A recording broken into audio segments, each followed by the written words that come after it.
എടാ മോനെ, നമ്മുടെ കത്തി സീരീസിലെ അടുത്ത ഐറ്റം നേപ്പാളി ഖൂഖ്രി. ഇതാണ് ലാലേട്ടൻ. ഞാൻ എൻ്റെ കൂർക്ക കത്തി ഊരട്ടേടാ എന്ന് ചോദിക്കത്തില്ലേ, വിയറ്റ്നാം കോളനി അല്ല, പടത്തിൻ്റെ പേരിന് അറിയാവുന്നുണ്ട് കമൻറ്റ് ചെയ്താൽ മതി. അപ്പം ആ സാധനമാണിത്. ഭൂമിയിൽ ഏറ്റവും ഫേമസ് ആയിട്ടുള്ള കത്തി ഏതാണ് എന്ന് ചോദിച്ചാൽ രണ്ടാമതൊരു ചോദ്യം ഉത്തരവും ഇല്ല, അത് നേപ്പാളി ഖൂഖ്രിയാണ്. ഭൂമിയിൽ ഏറ്റവും ഫേമസ് ആയിട്ടുള്ള വാൾ ഏതാണ് എന്ന് ചോദിച്ചു കഴിഞ്ഞാൽ അത് കറ്റാനയാണ്. അതുപോലെ തന്നെ ഭൂമിയിൽ ഏറ്റവും ഫേമസ് ആയിട്ടുള്ള കത്തി ഖൂഖ്രിയാണ്. നേപ്പാളികളുടെ ഗൂർഖ റെജിമെൻറ്റിൽ പട്ടാളത്തിൽ വരെ ഉപയോഗിക്കുന്ന സാധനമാണിത്. ഇത് ഖൂഖ്രി കത്തികൾക്ക് പൊതുവെ ഏതാണ്ട് 2000-ലധികം വേരിയൻസ് ഉണ്ടെന്നാണ് പറയുന്നത്. ഈ ഒരു സാധനം എന്ന് പറയുന്നത് ഏതാണ്ടൊരു 2 കിലോ അടുത്ത് വെയിറ്റ് ഉണ്ടെന്ന് എനിക്ക് തോന്നുന്നു. അതിൻ്റെ കാര്യം ഞാൻ കാണിച്ചത് ഇതുണ്ട്.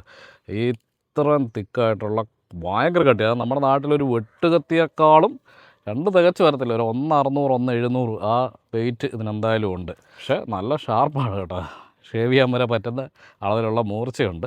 അപ്പോൾ ഈ സാധനത്തിൻ്റെ ഒരു പർപ്പസ് നേപ്പാളിൽ എന്നാന്ന് വെച്ചാൽ ഇത് വേട്ടയ്ക്ക് ഉപയോഗിക്കുന്നതാണ്. എന്ന് വെച്ചാൽ ഒരു കരടി ഇങ്ങ് വന്നാൽ തന്നെ അതുമായിട്ട് പോലും ഫൈറ്റ് ചെയ്യാൻ പറ്റുന്ന രീതിയിലാണ് വരുന്നത്. പിന്നെ നല്ല ഭംഗിയുള്ള വേറെ ഉണ്ട്, അത് റോയൽ പീസ്, ആൻറ്റിക് പീസ് എന്നൊക്കെ പറഞ്ഞിട്ട് പല ഐറ്റംസ് ഉണ്ട്. അതിൻ്റെയൊക്കെ ബാക്കിൽ ഇങ്ങനെ ഒരു പിത്തളയും ഒരു നട്ടും ഒക്കെ കാണാം. പക്ഷേ ഇത് ഇങ്ങനെ ഇടിക്കുക എന്ന പർപ്പസിലാണ് ഇവിടെ ഇത്ര ഷാർപ്പായിട്ട് ഇങ്ങനെ വെച്ചേക്കുന്നത്. പിന്നെ അതെ, ഇതൊരു വളരെ ഇമ്പോർട്ടൻ്റാണ്, ഖൂഖ്രിയുടെ വളരെ ഇമ്പോർട്ടൻ്റ്. ഇതെന്നാന്നറിയാം, ഈ സാധനം ഇവിടം ഉപയോഗിച്ച് കഴിയുമ്പോഴത്തേക്ക് രക്തം പറ്റിക്കഴിയുമ്പം ഇതിലെ ഡ്രിപ്പായിട്ട് വീഴണം, കയ്യിൽ പിടിയിൽ രക്തം ആവരുത്, അതിനുള്ള സാധനമാണ് ഇത് ഗൂർഖ റെജിമെൻറ്റിൽ വരെ പട്ടാളത്തിൽ വരെ ഉപയോഗിക്കുന്ന സെക്കൻഡ് വേൾഡ് വാർ ടൈമിൽ യൂറോപ്പിൽ ഒരുമാതിരിപ്പെട്ട എല്ലാ രാജ്യങ്ങളിലെ പട്ടാളങ്ങൾ ഉപയോഗിച്ചിരുന്നത് ഈ നൈഫാണ്, ഖൂഖ്രിയാണ്.